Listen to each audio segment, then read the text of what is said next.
The crimson sunset bled across the Montana Territory sky, painting long shadows over the rolling plains as darkness prepared to claim the land.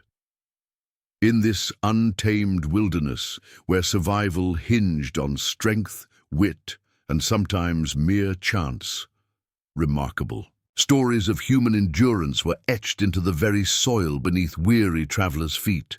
This is one such tale, a journey of devastating loss, unlikely protection, and the extraordinary resilience of a woman who found herself caught between two worlds. A story of how Rebecca Aldridge, sole survivor of one of the bloodiest wagon train massacres in Western history, found salvation through the most unexpected guardian. A Cheyenne chief whose own tragic past led him to risk everything to protect. Before we jump back in, tell us where you're tuning in from. And if this story touches you, make sure you're subscribed, because tomorrow I've saved something extra special for you. Spring of 1868 brought the promise of new beginnings across the American frontier. In the bustling town of Springfield, Missouri, 24-year-old Rebecca Aldridge stood before her modest farmhouse, watching as her husband, Thomas, secured the last of their possessions to their newly purchased Conestoga wagon. "Are you certain about this venture, Thomas?" Rebecca asked, her practical nature still questioning the wisdom of abandoning their established life for the uncertainties of Montana Territory. The newspapers speak of growing tensions between settlers and the tribes. "Perhaps we should wait another season."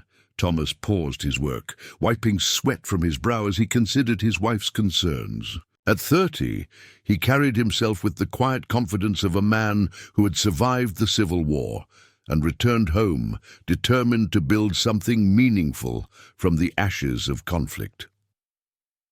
"The Clancy party has 15 wagons already committed," he replied, his voice carrying the gentle but determined tone Rebecca had come to both love and occasionally find frustrating.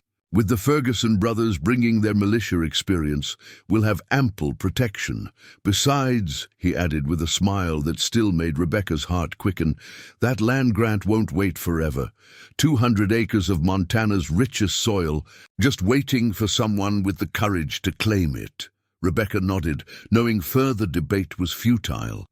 Thomas had inherited his father's stubborn determination alongside the education that made him different from many frontier-bound settlers. A schoolteacher by training, Rebecca had met Thomas when he'd returned from war and enrolled in the county's adult education program, determined to improve his prospects through learning. Their courtship had blossomed among books and ideas. Thomas, absorbing knowledge with an intensity that matched his dreams of westward expansion. When they married 3 years prior, Rebecca had continued teaching at the local schoolhouse, while Thomas worked as a surveyor's assistant, both saving diligently for their eventual journey west. "Mrs. Wilson dropped this by earlier," Rebecca said, changing the subject as she handed Thomas a carefully wrapped package. "Dried apple preserves for the journey. She said they'd keep our spirits up when the trail grows weary." Their imminent departure had transformed them into something of local celebrities in Springfield. The Aldridges were not the first to head west, but Rebecca's position as the town's most beloved teacher had granted their journey particular significance. Former students and their parents had been arriving for days with parting gifts and well-wishes. That evening, as moonlight spilled through the windows of what would soon be their former home, Rebecca meticulously updated her journal, a practice she had maintained since childhood. Her neat handwriting filled page after page with practical preparations, emotional reflections, and detailed inventories of their supplies. April 15th, 1868. 2 days remain before we join the Clancy wagon train. Thomas grows more excited by the hour, while I find myself torn between anticipation and dread. I've packed my books carefully, Shakespeare, Emerson, and my teaching manuals. Thomas laughs that I've allocated more space to literature than cookware, But if we are to bring civilization to the frontier, we must carry its best elements with us. I've said my goodbyes to my students. Little Sarah Miller presented me with a handkerchief she embroidered herself, uneven stitches forming what I believe was intended as a schoolhouse. I shall treasure it always as a reminder of the difference one can make in young lives. Perhaps, in Montana, I will establish a new school. The territories need education as much as they need farmers and miners. Rebecca closed her journal and gazed at the small trunk containing her most precious possessions, her mother's silver hand mirror, letters from her brother, who had perished at Gettysburg, and the first edition of Walden that Thomas had given her as a wedding present. Each item represented a piece of the life she was leaving behind. 2 days later, the Aldridges joined the Clancy wagon train at the designated meeting point 5 miles outside of Springfield. 15 wagons formed a rough circle as families made. Final preparations. Children darted between vehicles in impromptu games, and wagon master James Clancy, a weathered man in his 50s with a reputation for successful frontier crossings, called the group together for his customary address. "Folks," Clancy began, his voice carrying across the assembled crowd, "the journey ahead is approximately 1,200 miles. We'll be crossing 6 rivers, traversing territories claimed by various Indian nations, and facing whatever challenges nature decides to throw our way. Those of you who've never made such a journey before," his eyes lingered momentarily on several families, including the Aldridges, "you're about to learn that the maps showing a straight line from here to Montana are works of pure fiction." Nervous laughter rippled through the group as Clancy continued outlining his expectations. Morning departures strictly at dawn, evening encampments arranged in defensive circles, mandatory firearms training for every adult regardless of gender, and absolute adherence to his authority regarding route and pace. The Ferguson brothers, Samuel and Jeremiah, stood slightly apart from the main group, their military bearing evident in their straight postures and watchful eyes. Having served as Union cavalry during the war, they had been hired specifically to provide security for the journey, a precaution that simultaneously reassured and unnerved Rebecca. As the meeting dispersed and families returned to their wagons, Rebecca found herself approached by a woman approximately her own age, whose practical clothing couldn't disguise a certain refinement that seemed at odds with frontier travel. "You must be Mrs. Aldridge, the teacher," the woman said, extending her hand. "I'm Margaret Wellington. My husband Edward is the physician joining the settlement effort. I understand we share a passion for literature." Relief washed over Rebecca at finding a kindred spirit among the travelers. While Thomas easily formed connections with the men discussing livestock and hunting prospects, Rebecca had worried about finding companionship during the long journey ahead. "Please call me Rebecca," she replied warmly. "I've packed as many books as Thomas would allow. Perhaps we might arrange readings during the evening camps. I've found Dickens particularly suited to being read aloud." Margaret's eyes brightened at the suggestion. "What a wonderful idea! Edward has insisted I bring my harpsichord as well, disassembled and carefully packed, of course. He believes music and medicine are equally essential for a community's well-being. Perhaps we can combine our efforts to bring some civilization to the trail." The 2 women parted with promises to reconnect once the journey was underway, and Rebecca returned to her wagon with a lighter heart. Perhaps the social aspects of the journey wouldn't be as challenging as she had feared. That night, as the travelers experienced their first evening in camp together, Rebecca observed the natural formation of social hierarchies and alliances that would likely define the months ahead. The Clancy family, James, his wife Eleanor, and their 3 adult sons, clearly stood at the apex of the social structure, their experience granting them unquestioned authority. The Wellingtons, with Edward's medical expertise and Margaret's cultured background, occupied a different but equally respected position. Various farming families, including the Petersons with their 5 children and the elderly Whitaker couple traveling with their grown son and his wife, formed the core of the group. Thomas quickly integrated himself with the men, discussing agricultural techniques suited to Montana's climate, his knowledge of surveying making him a valuable addition to their conversations. Rebecca found herself drawn to the small circle forming around Margaret Wellington, who had indeed brought out a volume of Dickens for an impromptu reading. As great expectations filled the air around their small campfire, Rebecca felt the first stirrings of community forming among these disparate individuals united by common purpose. For the first time since Thomas had announced their westward intentions, she allowed herself to fully embrace the possibility that this journey might indeed lead to something wonderful. The wagon train departed at dawn the following morning, a long snaking line of white canvas against the green Missouri landscape.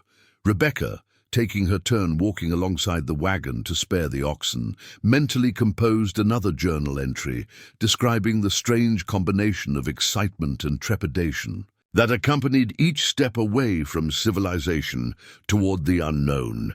What she could not know, what none of them could possibly anticipate, was that forces were already in motion that would transform their journey of hope into something far darker. That less than 6 weeks later, Rebecca Aldridge would find herself the sole survivor of a massacre that would claim every other member of the Clancy party, including her beloved Thomas. That her salvation would come from the most unlikely source, the very people she had been taught to fear.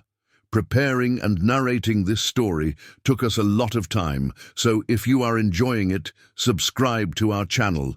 It means a lot to us. Now, back to the story. The initial days of travel established rhythms that would govern the wagon train's progress across the changing landscape. Each morning, the Clancy brothers sounded a horn half an hour before dawn, signaling families to begin their daily preparations. By the time the sun crested the horizon, breakfast fires had been extinguished, teams hitched, and the day's journey commenced. Rebecca quickly adapted to the disciplined routine, finding unexpected pleasure in the simplicity of life organized around essential tasks. Her days alternated between walking alongside the wagon and riding on the bench seat beside Thomas, using the time to document their journey in increasingly detailed journal entries. May 3rd, 1868. We crossed the Kansas border yesterday, the landscape gradually transforming from Missouri's wooded hills to more open prairie. The Ferguson brothers have organized the men into 3 hunting parties that rotate responsibilities. Thomas returned yesterday with his first prairie hen, inordinately proud of his contribution to the communal pot. Margaret Wellington has organized an informal school for the children during our midday rest. I assist when possible. Finding the teaching helps maintain normalcy amid so much change. The Whitaker grandchildren are particularly bright. Young William already reading well beyond what one might expect for a 7-year-old. As the wagon train progressed westward, Rebecca's friendship with Margaret Wellington deepened through shared literacy sessions and mutual support during the journey's countless small hardships.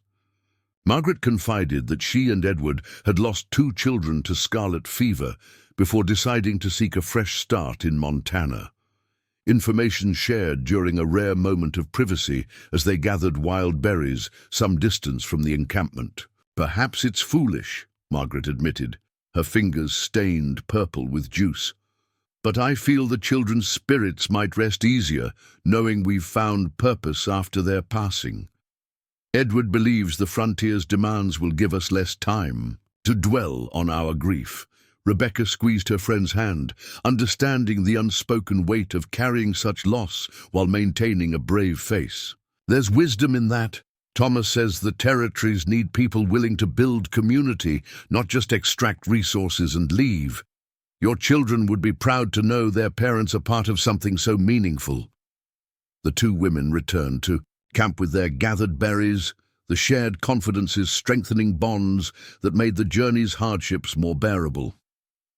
By late May, the wagon train had reached the Nebraska Territory, where the landscape opened further into vast rolling grasslands that stretched beyond the horizon in every direction. The group's progress slowed as they navigated around massive bison herds that occasionally blocked their path, magnificent ancient creatures that left even the most practical settlers momentarily awestruck. It was during one such encounter that Rebecca first witnessed a hunting party of Pawnee braves, their skilled horsemanship and efficient dispatch of bison both impressive and somewhat intimidating to the settlers, many of whom had never encountered Native Americans before. Wagon Master Clancy negotiated a brief trade with the Pawnee leader, exchanging coffee and tobacco for fresh bison meat, an interaction that seemed routine to Clancy, but that caused visible anxiety among some travelers. The Pawnee are generally friendly to white settlers, Thomas explained that evening, as the group enjoyed rich bison stew around the campfire. They've served as scouts for the U.S. Army against their traditional enemies, particularly the Sioux and Cheyenne. Samuel Ferguson nodded agreement. That's true enough, though alliances shift quickly in these territories. The treaties signed in Washington mean little to braves watching settlers encroach on traditional hunting grounds. He gestured broadly toward the horizon. Once we cross into Wyoming, we'll be entering lands contested by multiple tribes with less amicable histories with settlers. Rebecca noted how such conversations typically ended with men checking their firearms and mothers drawing children closer to the campfire. The constant undercurrent of potential danger gradually transformed the travelers, faces weathered not just from sun and wind, but from perpetual vigilance. By early June, the landscape had changed dramatically as they approached Wyoming territory.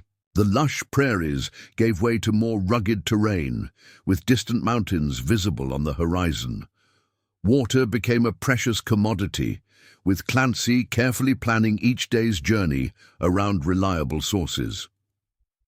During this phase of their journey, tragedy struck the wagon train for the first time. The youngest Peterson child, 4-year-old Emma, developed a high fever that Dr. Wellington could not break, despite his best efforts. The wagon train halted for 3 days as the little girl's condition worsened, her parents maintaining constant vigil. Rebecca took over teaching duties entirely to allow Margaret to assist her husband in Emma's care, but their combined knowledge proved insufficient. On the morning of the 4th day, the Petersons emerged from their wagon with hollow eyes to announce their daughter had passed during the night. The burial took place that afternoon. A small grave dug in the hard earth beneath a solitary cottonwood tree.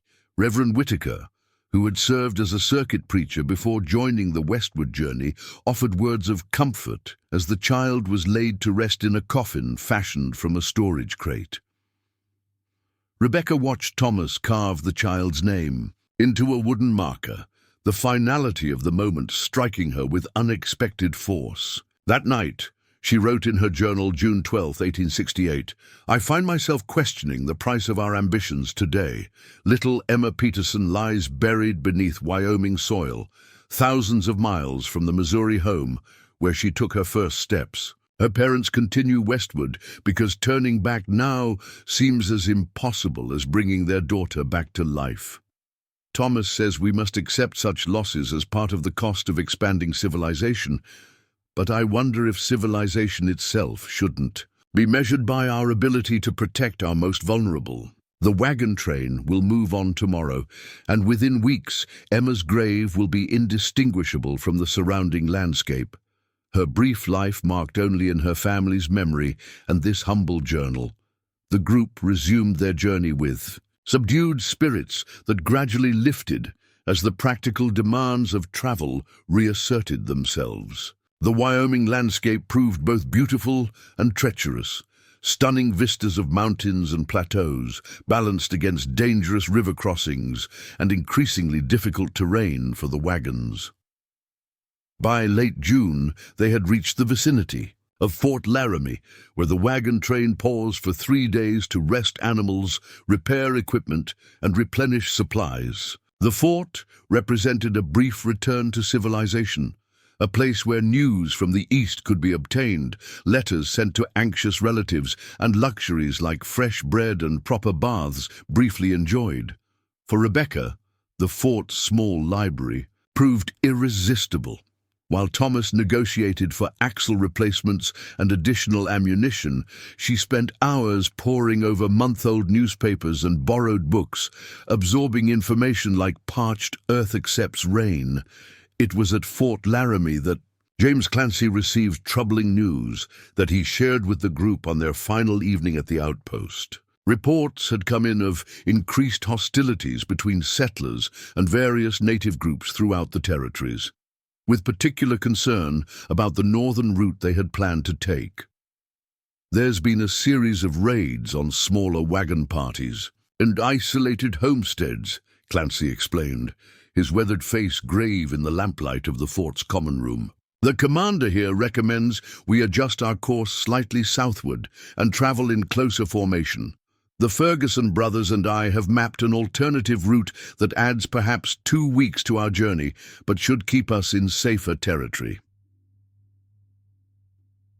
The announcement sent a current of anxiety through the group, though none openly challenged Clancy's authority or expertise. That night, husbands and wives held whispered conversations in wagons throughout the encampment, reassessing the wisdom of their venture while committing to continue forward.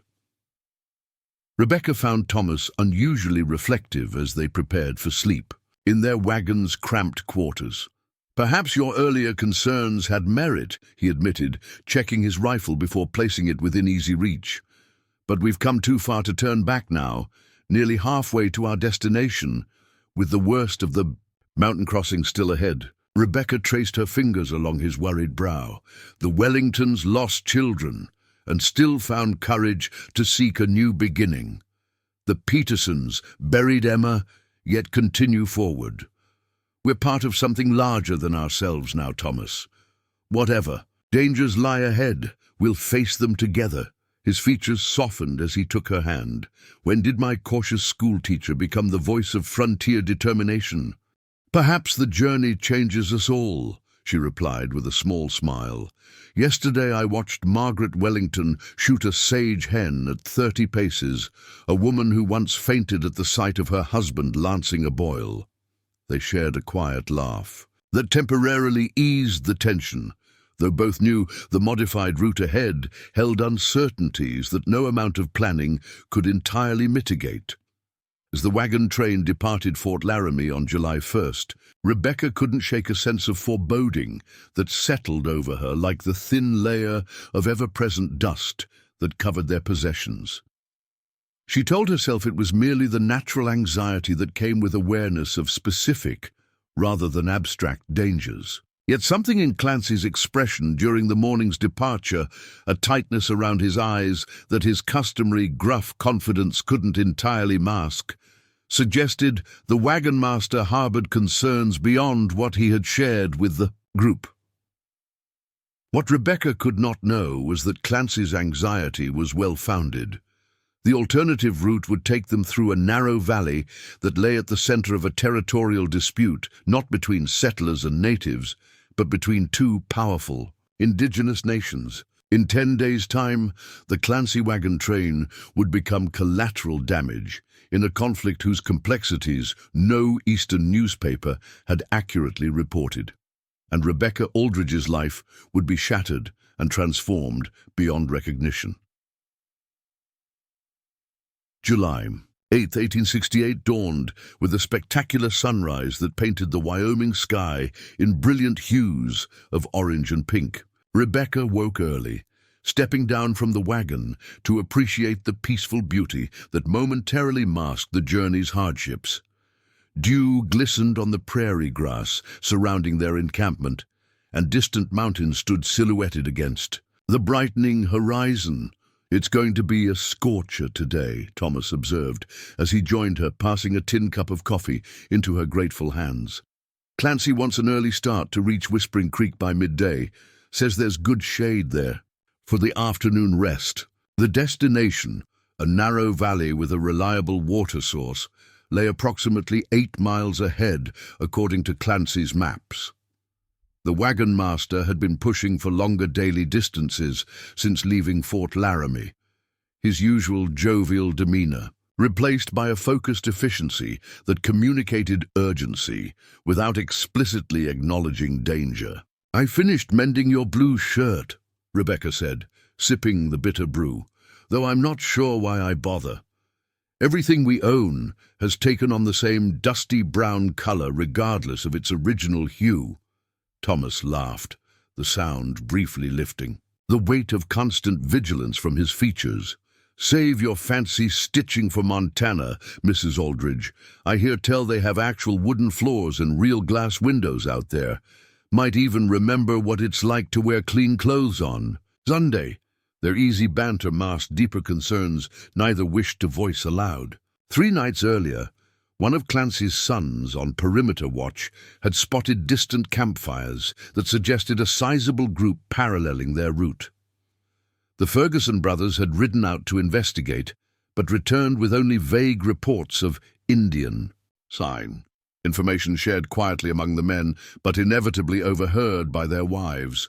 By mid-morning, the wagon train had navigated through increasingly rugged terrain, the tall grass giving way to scattered sagebrush and rocky outcroppings that narrowed their path. Rebecca sat beside Thomas on the wagon seat, her journal open but empty, as she found herself scanning the surrounding landscape with growing unease. "There's something wrong with this valley," she finally said, breaking a lengthy silence. "Notice how quiet it's become? No birds, no prairie dogs." Thomas nodded almost imperceptibly, his gaze methodically sweeping the ridgelines. "Jeremiah. Ferguson rode ahead to scout just after we entered the valley. Should have rejoined us by now." A low whistle from the lead wagon brought their conversation to an abrupt halt. Clancy had signaled a stop, unusual for this time of morning when they typically continued until the sun reached its zenith. "Stay with the wagon," Thomas instructed, reaching for his rifle before jumping down to join the men gathering around Clancy. Rebecca watched as the wagon master gestured emphatically toward the narrowing passage ahead, his sons and the Ferguson brother in evident disagreement about something she couldn't hear. The women exchanged glances from their respective wagons, years of frontier hardship having taught them to recognize the particular tension that preceded genuine danger. Margaret Wellington approached Rebecca's wagon, her medical bag clutched tightly as though it might offer protection beyond its practical contents. "Edward says we may need to circle the wagons here," she said quietly. "Samuel Ferguson found tracks suggesting we're being observed from both sides of the valley."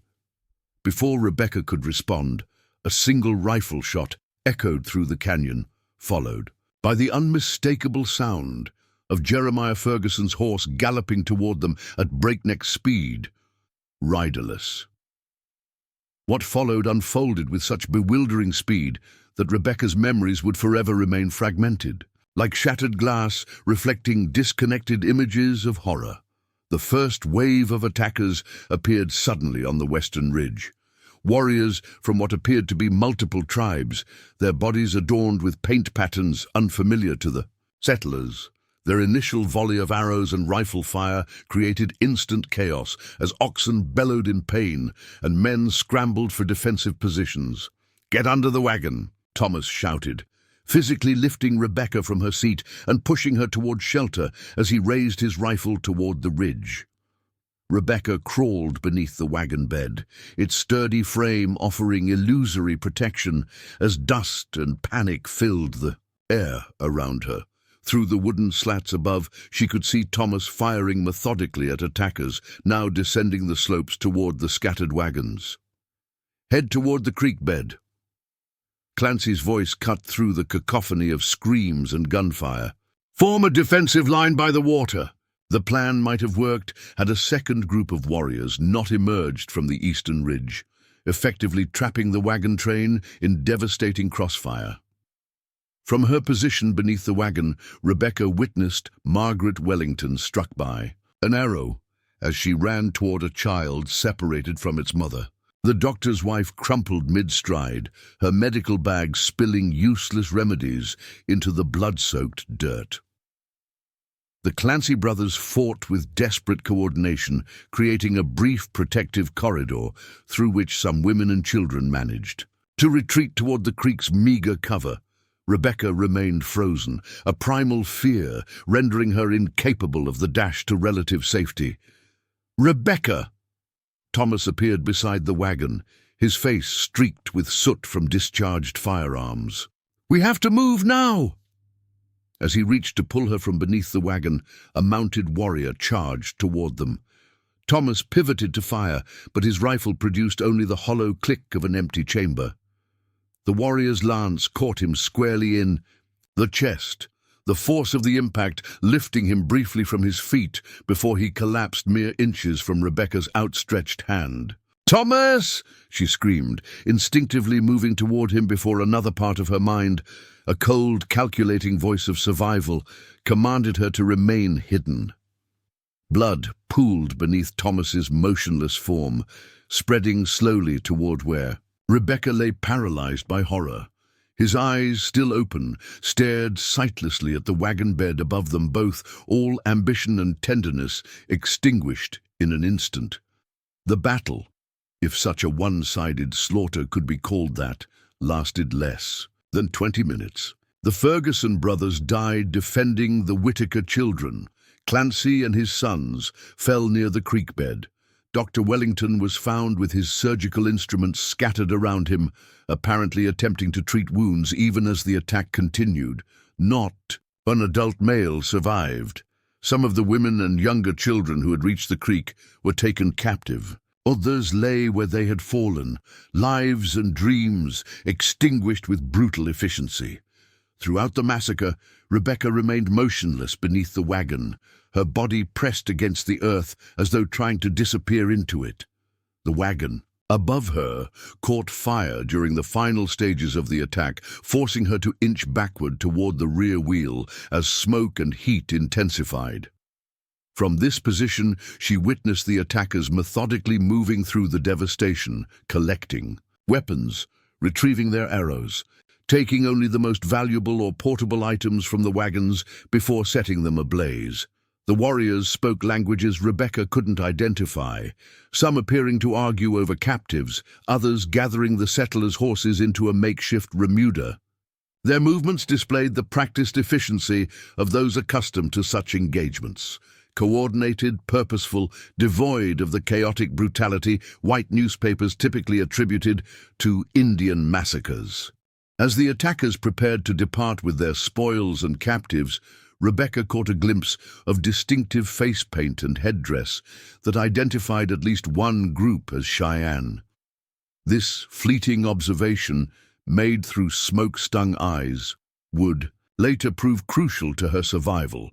The warriors departed as swiftly as they had appeared, leaving behind smoldering wagons and still forms scattered across ground that had held such promise just hours earlier. Only when silence had fallen completely, broken only by the crackling of burning canvas and wood, did Rebecca allow herself to breathe normally again.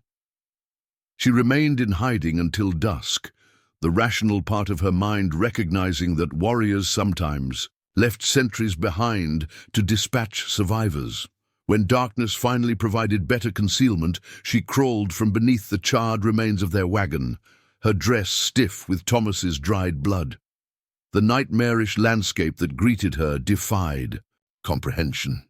In the faint moonlight, familiar shapes had been transformed into grotesque silhouettes, wagons reduced to skeletal frames, supplies scattered and broken, bodies lying in positions that spoke of final desperate moments. Rebecca moved through this apocalyptic scene with mechanical detachment, a strange calm descending over her consciousness like a protective veil. She located Thomas's body and knelt beside him, gently closing his eyes before removing his wedding ring. an intimate gesture that represented the only proper farewell circumstances allowed. "I don't know what to do," she whispered to him, her voice sounding foreign to her own ears. "There's no one left to tell me what to do." This acknowledgement of complete isolation triggered something in Rebecca's mind, a fundamental shift from the sheltered schoolteacher who had relied on social structures and her husband's guidance to a creature focused solely on immediate survival. With methodical efficiency that belied her inner turmoil, Rebecca gathered what supplies had survived the attack: a canteen, a small hunting knife from Thomas's belt, a bag of jerked beef that had fallen beneath another wagon, and, most precious, her journal which had remained in her apron pocket. Throughout the ordeal, she located a pistol near Samuel Ferguson's body, checked that it held 2 remaining bullets, and tucked it into her waistband.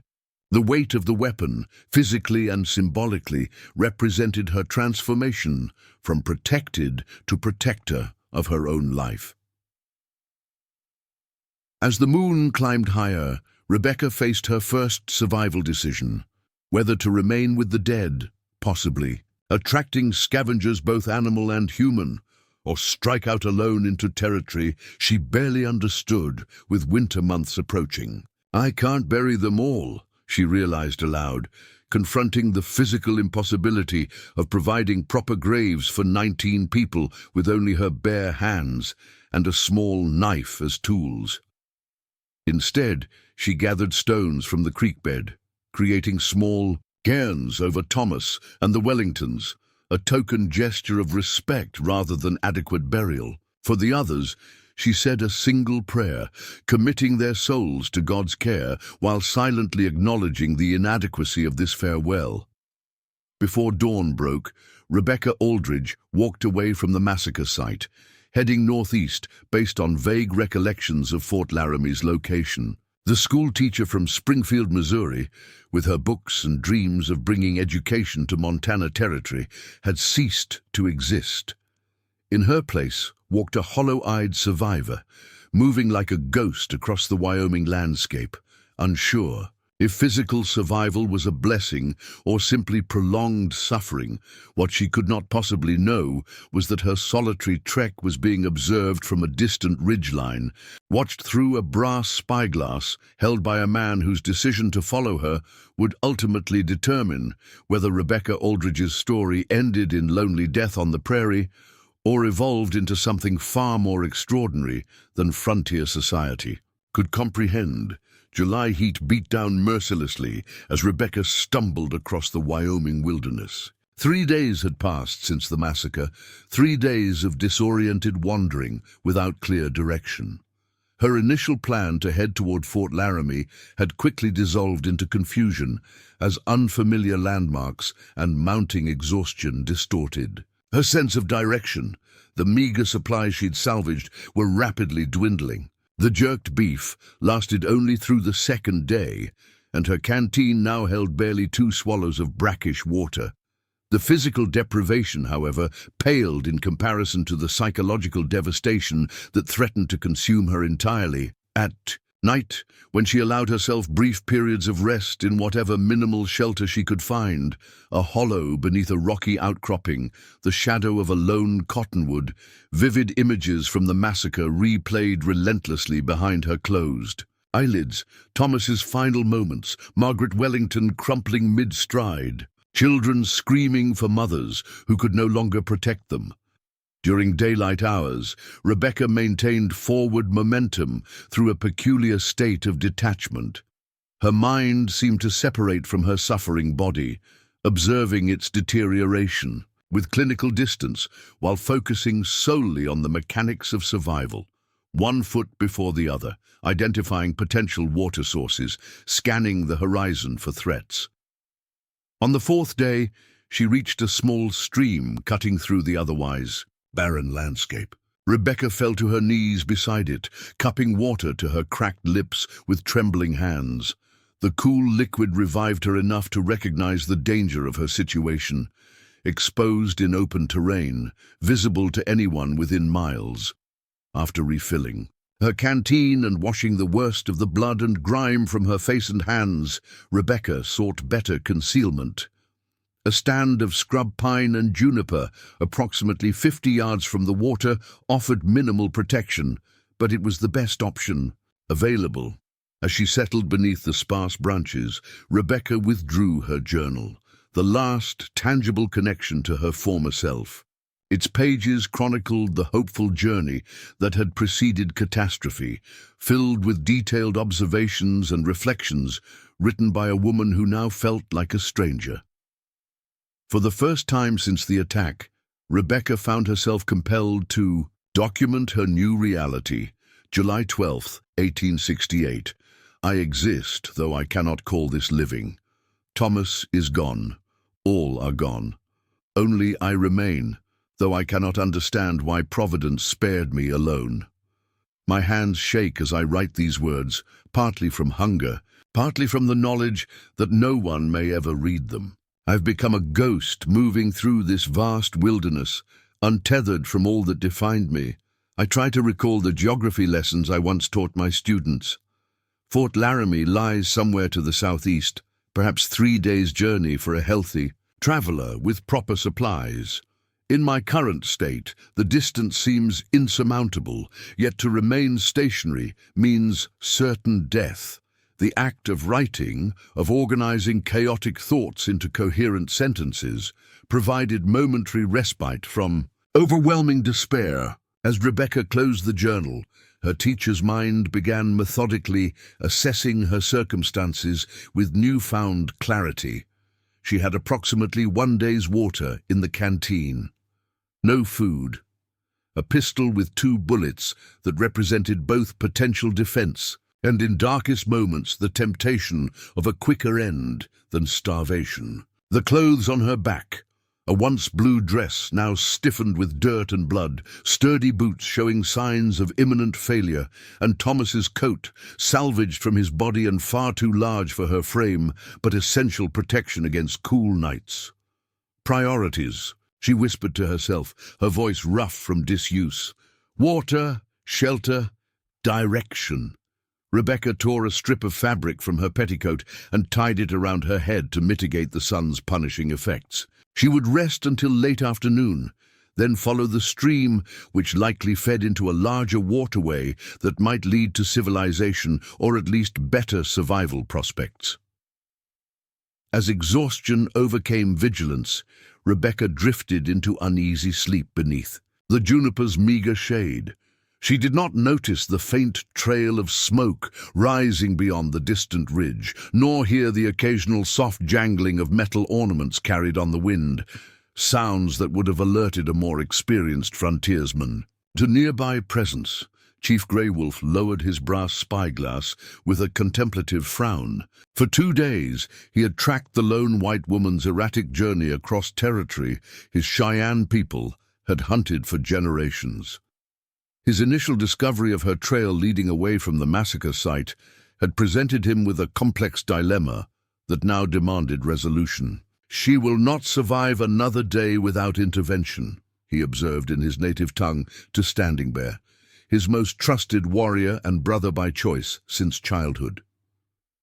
Standing Bear's expression remained impassive, though his eyes reflected deep misgivings.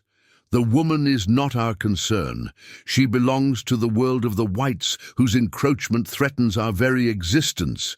Yet she lives when all others perished," Grey Wolf countered. "The Great Spirit sometimes speaks through unlikely survival." The massacre site had not been the work of his band, but rather a coalition of younger Sioux and Arapaho warriors operating without elder approval. Braves whose rage at broken treaties and stolen lands had culminated in opportunistic violence against the vulnerable wagon train. Grey Wolf had discovered the aftermath while leading a small hunting party towards summer grounds.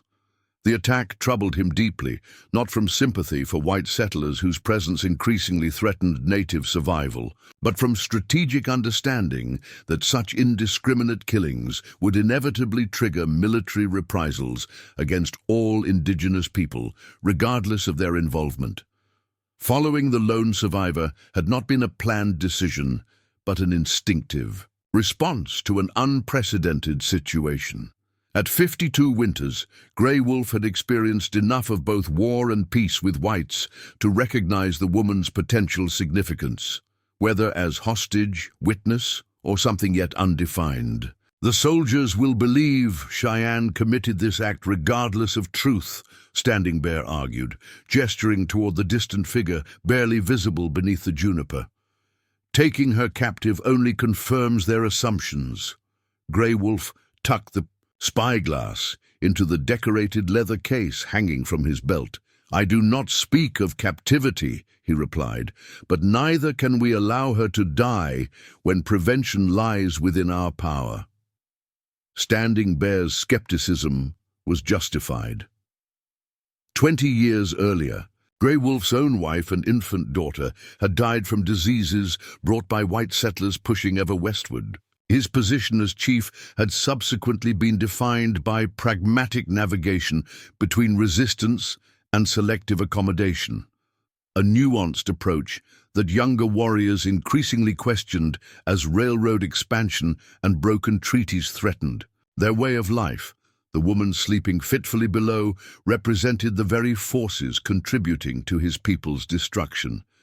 Yet Grey Wolf could not escape the significance of her solitary survival or his responsibility now that their paths had crossed. We will approach when she wakes, he decided finally.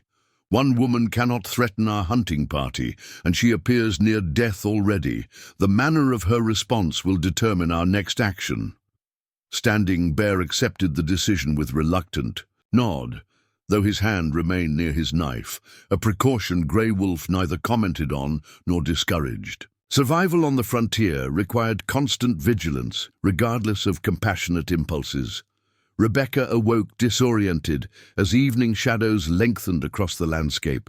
Her parched throat and lightheadedness suggested advancing dehydration despite her earlier discovery of the stream. Rising unsteadily to her feet, she gathered her meager possessions and prepared to continue following the waterway before darkness complicated navigation. She had taken only a few unsteady steps from beneath. The juniper, when movement at the periphery of her vision, caused her to freeze. Turning slowly, hand moving instinctively toward the pistol at her waist, Rebecca found herself facing two mounted figures, approximately 30 yards away. Even in her deteriorated state, she immediately recognized the distinctive features that identified them as Cheyenne warriors, the same nation represented among the attackers who had destroyed her wagon train and murdered her husband just days earlier. A surge of terror momentarily overcame physical weakness. Rebecca drew the pistol with trembling hands, aiming it first at the approaching riders, then at herself, a desperate calculation weighing the merits of fighting, fleeing, or denying her captors the satisfaction of taking her alive. The older of the two warriors raised an empty hand in what appeared to be a universal gesture of non-aggression. He spoke words in his native language that meant nothing to Rebecca, then switched to heavily accented but comprehensible English. "Lower weapon," he said, keeping his horse stationary. "No harm comes if no threat given." Rebecca's pistol wavered between the warriors and her own temple, her mind racing through impossible options. The older warrior's next words penetrated her panic with unexpected clarity. "You die soon without help," he stated matter-of-factly. "Water gone, food none, direction wrong." The brutal accuracy of this assessment momentarily overcame her fear. She was indeed lost, starving, and facing imminent death without assistance. Yet these men represented the very threat she was fleeing. "Your people killed my husband," Rebecca managed to say, her voice barely audible. "Everyone I traveled with." The older warrior shook his head slowly. "Not my band, not my decision. Different tribes joined for that fight." Whether this claim was truth or convenient denial, Rebecca lacked the strength or knowledge to determine. The pistol grew unbearably heavy in her exhausted hands. "I am Grey Wolf, chief of Northern Wind Cheyenne," the warrior continued, apparently recognizing her wavering resolve. This land holds danger for woman alone, soldiers, bandits, other tribes, animals that hunt when darkness comes. Her academic knowledge of frontier relations, acquired through books and newspapers back in Missouri, offered no guidance for this incomprehensible situation. Rebecca found herself facing a choice between certain death alone in the wilderness or uncertain fate with those culturally defined as enemies. "Why would you help me?" she asked, the question emerging as challenge rather than gratitude. Grey Wolf's weathered face revealed nothing of his thoughts, but his response carried unexpected depth. "Many reasons exist. Some I know, some I discover later. First reason is simple. Unnecessary death brings no honor." The pistol finally lowered as Rebecca's physical strength abandoned her. The days of trauma, dehydration, and exposure culminated in a wave of dizziness that sent her crumpling to her knees. Her last conscious awareness was of strong arms catching her before she struck the ground, an act of intervention that would irrevocably alter both her fate and her understanding of the complex humanity that existed beyond the simplistic narratives of Eastern newspapers.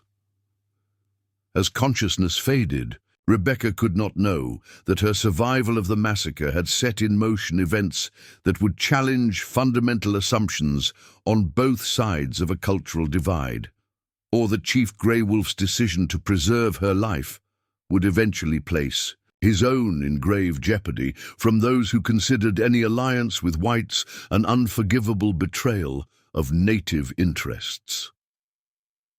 Consciousness returned to Rebecca gradually, sensations arriving in disconnected fragments. The crackling of fire, the earthy scent of smoke mingled with unfamiliar herbs, soft animal hides beneath her fingertips, the low murmur of voices speaking a language she couldn't comprehend.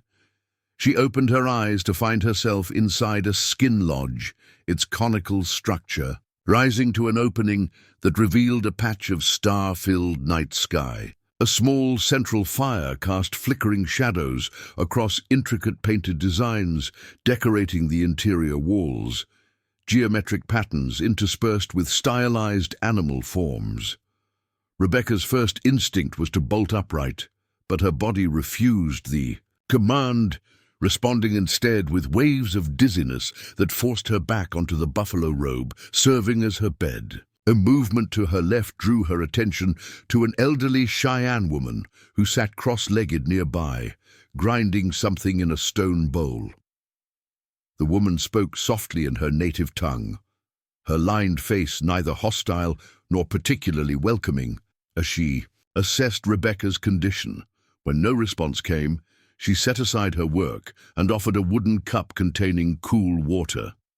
Rebecca's parched body overrode her fear as she accepted the vessel with trembling hands, drinking deeply before attempting to speak. "Where am I?" she managed finally, her voice barely recognizable to her own ears. The older woman shook her head, indicating her lack of English, before rising with surprising agility and disappearing through the lodge's entrance flap. Left alone, Rebecca conducted a quick inventory of her situation. Her filthy dress had been replaced by a simple buckskin shift. The pistol was gone, as were Thomas's coat and her journal. She noted with unexpected relief that her wedding ring remained on her finger, either overlooked or deliberately left. As a concession to her identity, minutes later, the entrance flap moved again, admitting Chief Grey Wolf.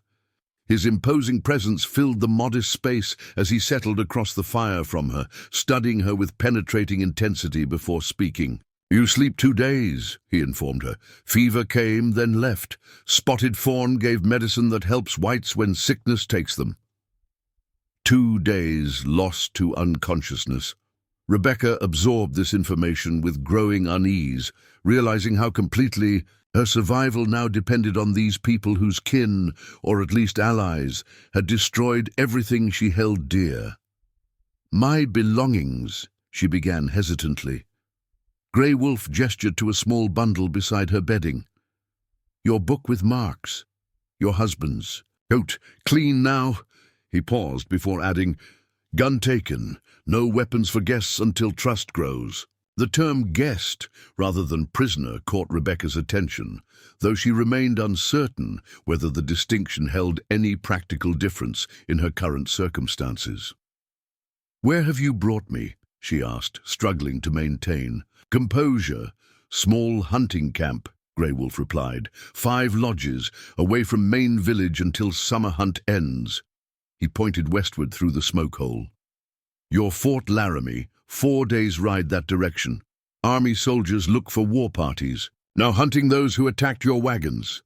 Rebecca absorbed this information, recognizing both the strategic isolation of their location and the implicit message that returning her to the fort remained a theoretical possibility rather than immediate plan. Why did you save me? She asked, directly, finding strength in the simplicity of the question. Grey Wolf's weathered features revealed little of his thoughts as he considered his response. Massacre brings no honor to Cheyenne, he said finally. Young warriors from many tribes make bad decision, attacking families instead of soldiers. Now army will punish all Indians, not just those responsible. He leaned forward slightly, his dark eyes reflecting the firelight. One who survives when others fall sometimes carries purpose beyond their knowing. I saw you walking with determination when most would surrender to death. This shows strong spirit. The explanation seemed incomplete to Rebecca, containing practical calculation alongside something more abstract. A spiritual dimension her Protestant upbringing provided no framework to fully comprehend. My husband is dead, she stated, the words still carrying physical pain as they left her lips. Everyone I traveled with lies unburied in that valley. If your people didn't commit the massacre, why not take me to the fort? Prove your innocence? A flicker of something resembling pity crossed Grey Wolf's stoic features. Army makes no difference between Cheyenne, Sioux, Arapaho. All are enemies. When whites die, if I bring you to fort, they take you and kill me, kill my hunters. Message never reaches those who need to hear. His assessment matched what Rebecca knew of frontier military attitudes. In the aftermath of such violence, distinctions between different native groups would likely be dismissed in favor of expedient retaliation. What will happen to me? She asked, the question emerging as little more than a whisper. First you heal, Grey Wolf replied pragmatically. Gain strength. Learn few words of Cheyenne. When main village moves closer to fort for trading, perhaps then safe path opens to return you without death, coming to my people. The chief rose to leave, but paused at Rebecca's final question. What happens if your warriors who did participate in the attack discover you're sheltering me? Grey Wolf's expression hardened slightly. Those warriors not welcome in my band. They follow different chief now, one who believes only through war can our people survive. He gestured to the lodge around them. Here, you stay in Medicine Lodge, protected by old ways. None enter without my permission. With that limited reassurance, he departed, leaving Rebecca alone with her thoughts and the realization that her survival remained balanced on a knife's edge of tribal politics she barely comprehended. The following days established a pattern as Rebecca gradually regained strength. The elderly medicine woman, Spotted Fawn, she learned through gestures and the few English words the older woman had acquired through previous contact with traders, brought regular meals of unfamiliar but nourishing food. Dried buffalo, meat, wild roots prepared with rendered fat, berries collected from the surrounding landscape. Initially, Rebecca ate only enough to sustain herself, suspicion and grief suppressing her appetite. But her body's demands gradually overcame emotional resistance, and by the 5th day of consciousness, she found herself capable of sitting upright for extended periods and even taking tentative steps around the lodge's interior.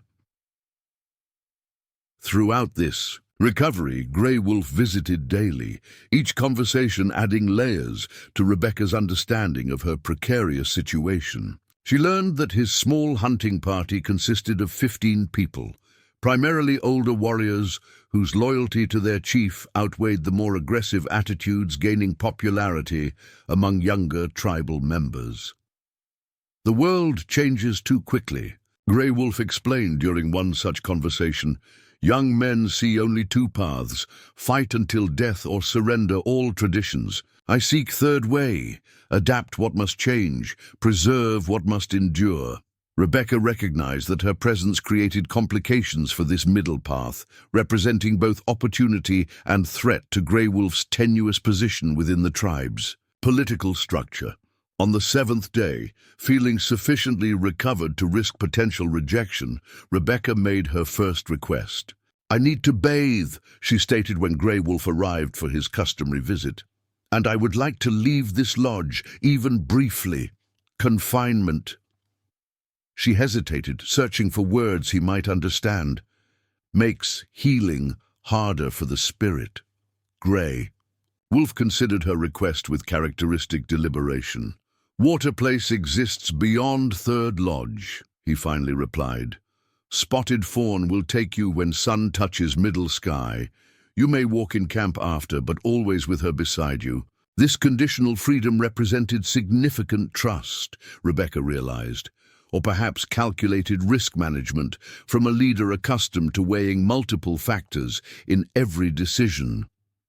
That afternoon, guided by the elderly medicine woman, Rebecca experienced her first sustained exposure to the hunting camp.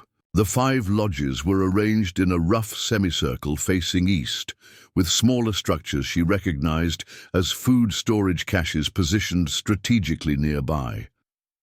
Children paused in their play to stare openly at her, their expressions ranging from curiosity to unmistakable hostility. The bathing area proved to be a small, spring-fed pool, partially concealed by rock formations and sparse vegetation. Spotted Fawn provided a mixture of crushed yucca root that created a lathering effect similar to soap, then tactfully withdrew to a distance that offered privacy while maintaining surveillance. The sensation of water against her skin, removing layers of physical and psychological residue from the massacre and its aftermath, triggered Rebecca's first tears since the attack. She wept silently, allowing the grief she had suppressed out of survival necessity to surface briefly before submerging it again beneath the practical demands of her circumstances. Clean and wearing the buckskin dress provided by her reluctant hosts, Rebecca felt marginally more human as she followed Spotted Fawn on a circuit of the small encampment. The elderly woman occasionally spoke in her native language, gesturing toward various aspects of camp life with what appeared to be explanatory intent, though Rebecca comprehended nothing beyond the woman's patient tone.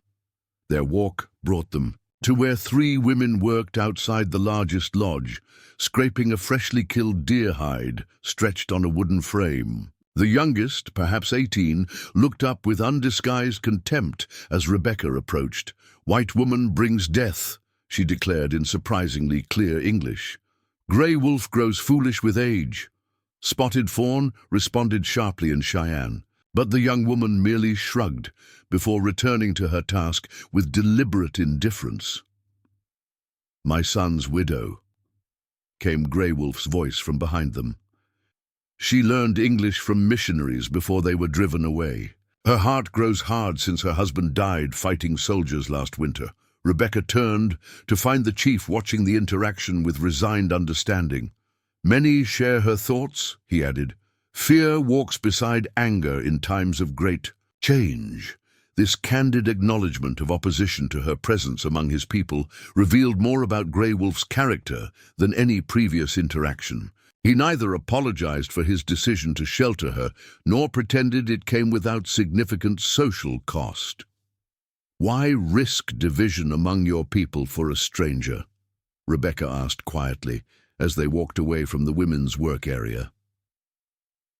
Grey Wolf's gaze traveled across the small camp before returning to her with unexpected intensity. 40 winters ago, when I was boy learning to become warrior, my grandfather, great chief before me, found white child after battle with settlers, only survivor when fighting ended. He brought boy to our village, raised him as Cheyenne until peace came, and boy returned to his people. He paused, ensuring Rebecca understood the significance of what followed. That boy became Colonel James Harrison, who now commands Fort Laramie, only white military leader who seeks truth before revenge when troubles come between our peoples. The strategic implication struck Rebecca with sudden clarity. Her educated background allowed her to recognize dimensions beyond immediate compassion in Grey Wolf's decisions. "You believe saving me might someday benefit your tribe," she observed. Perhaps, Grey Wolf acknowledged without defensiveness, but grandfather taught, right action serves many purposes, not all seen when choice made.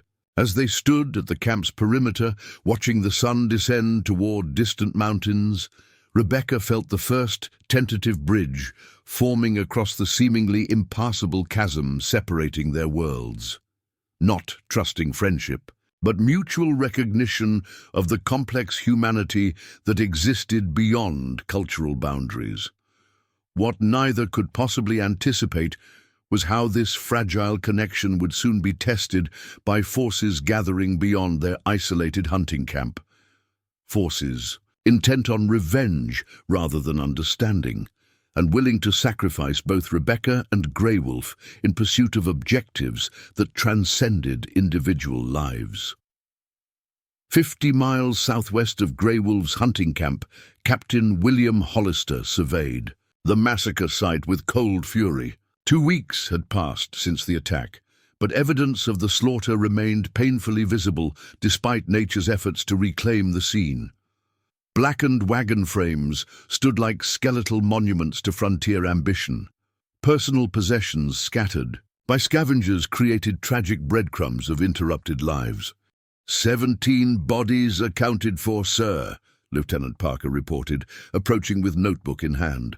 All buried according to Christian custom as you ordered, most identification made through personal effects.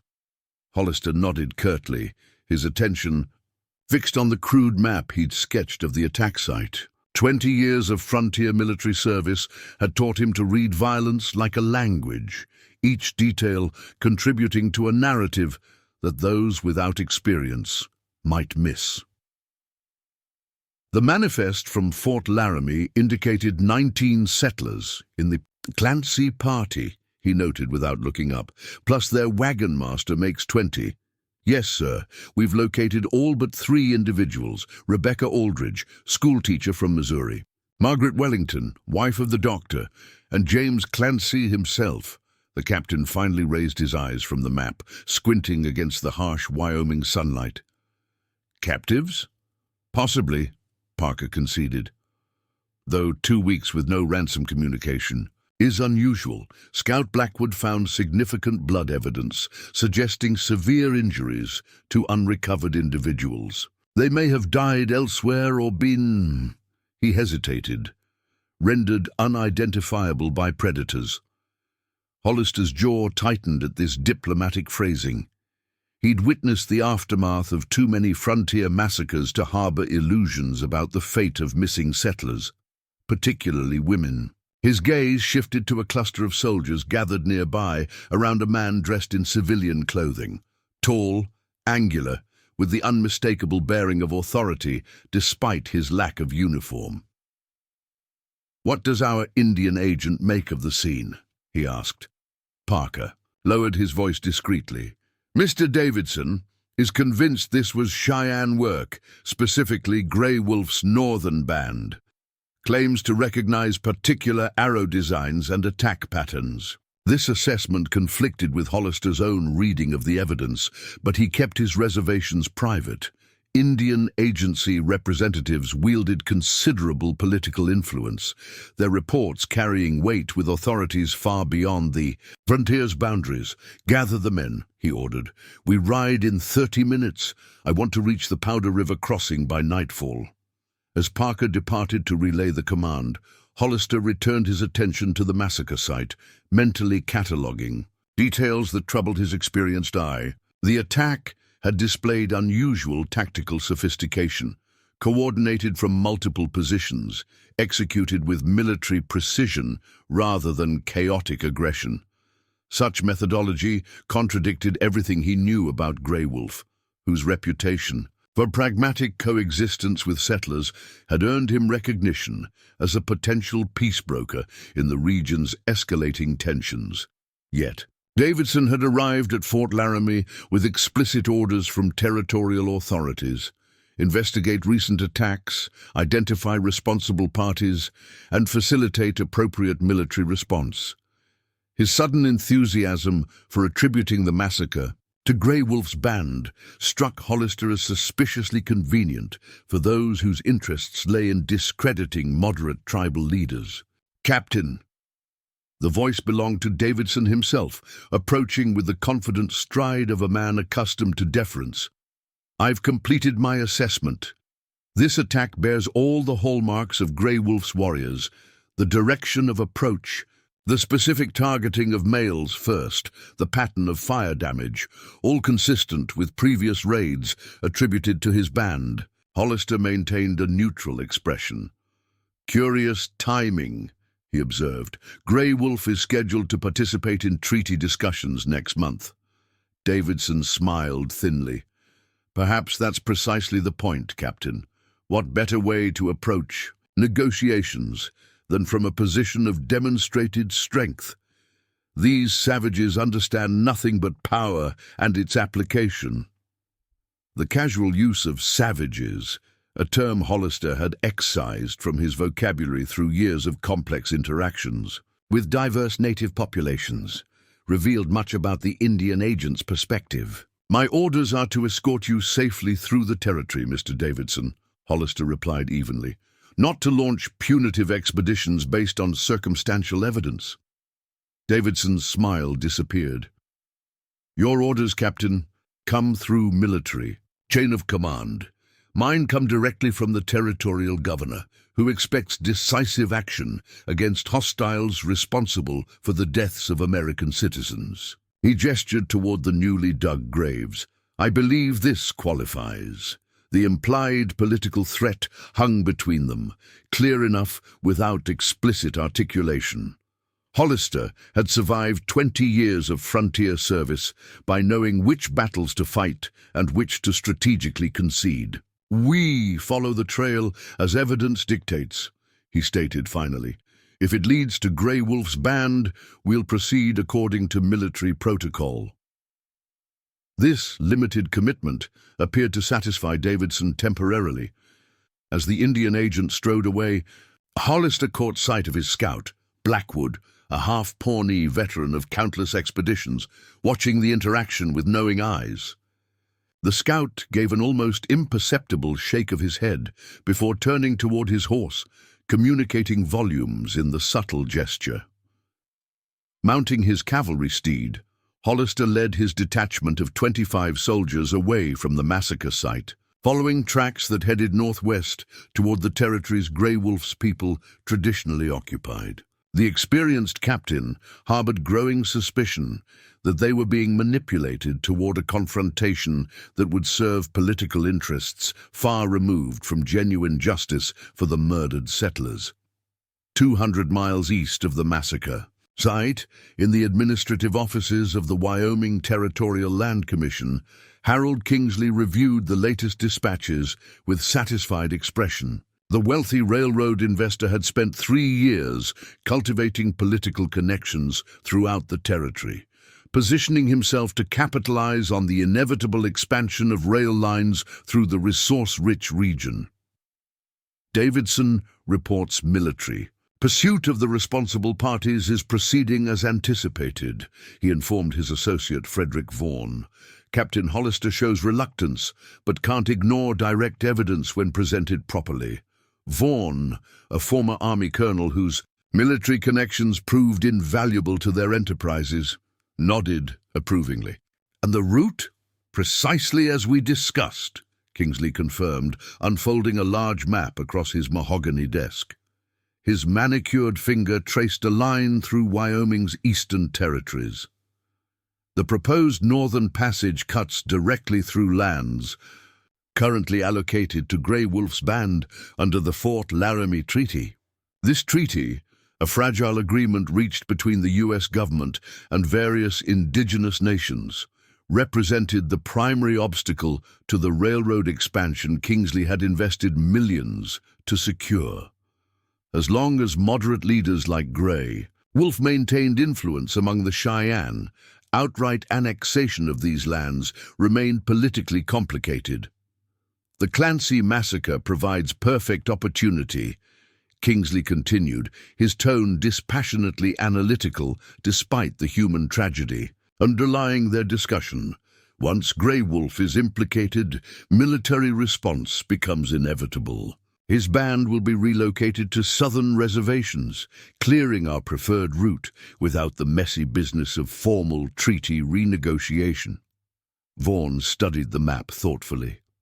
Davidson's creative interpretation of evidence should suffice for military action, but actual confirmation of Cheyenne involvement would strengthen our position against potential investigation. Kingsley's expression hardened slightly.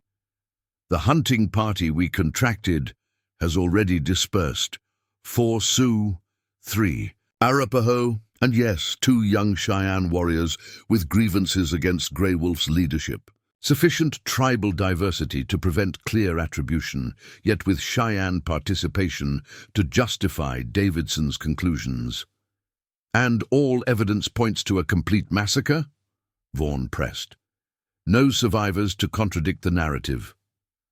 A flicker of irritation crossed Kingsley's otherwise composed features. The hunting party reported total elimination of the wagon train, 19 settlers plus their guide. Davidson confirms most bodies recovered, with missing individuals presumed eliminated by predators. He closed the map with decisive movement.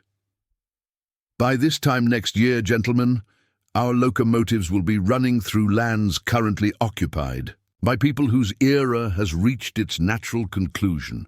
Neither man acknowledged the moral implications of orchestrating violence against innocent settlers to facilitate their commercial ambitions.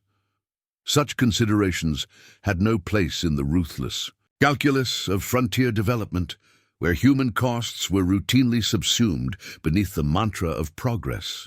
In Grey Wolf's hunting camp, 2 weeks had transformed Rebecca from incapacitated survivor to cautious participant in daily activities.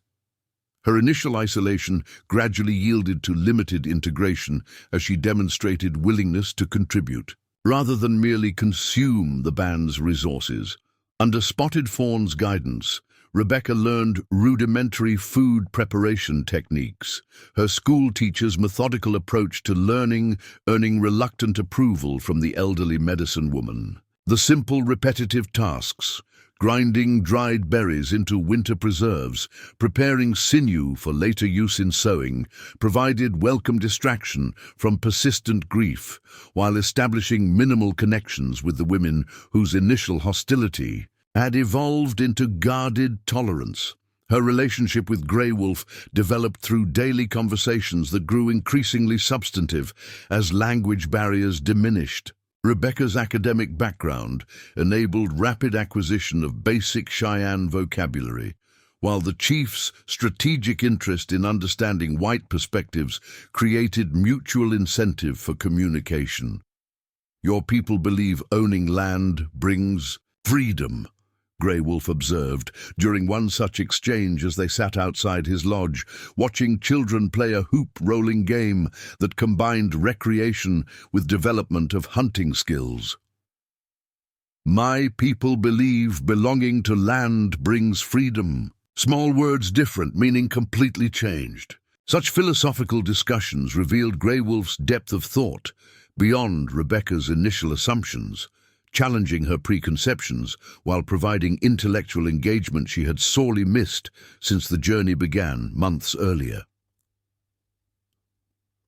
On this particular morning, however, Their customary conversation was interrupted by the arrival of two young warriors riding hard into camp, their expressions conveying urgency before they spoke a single word. The camp's atmosphere transformed instantly as adults gathered around the messengers, while children were ushered into lodges by watchful mothers. Rebecca watched from a respectful distance as Grey Wolf received what appeared to be troubling news, his normally impassive features tightening with each exchange. When the gathering dispersed with purposeful activity, she waited until the chief approached her directly. "Soldiers come," he stated without preamble. 25, maybe 30. "Following our hunting trails toward this camp. With them rides white man in black coat who speaks for Indian agency." The implications registered immediately in Rebecca's mind. "They're searching for survivors of the massacre," she realized aloud, "or seeking those responsible." Grey Wolf's expression revealed rare uncertainty. "Agency man named Davidson leads them to believe Cheyenne attacked Wagons, specifically my band. This creates opportunity to break treaty, take our remaining hunting grounds." "But that's false," Rebecca protested. "You had nothing to do with the attack. I could tell them." "They will not believe woman who lives among savages," Grey Wolf interrupted, employing the derogatory term with bitter irony. "They will say you speak from fear or confusion, or worse, that you choose Indian ways willingly, becoming traitor to your kind." The assessment struck Rebecca with its probable accuracy. Her perspective had been irreversibly altered by weeks among the Cheyenne, witnessing humanity and complexity invisible through the frontier's usual barriers of prejudice and fear. How could she possibly convey this understanding to men predisposed to see only hostility? "We must break camp," Grey Wolf continued pragmatically.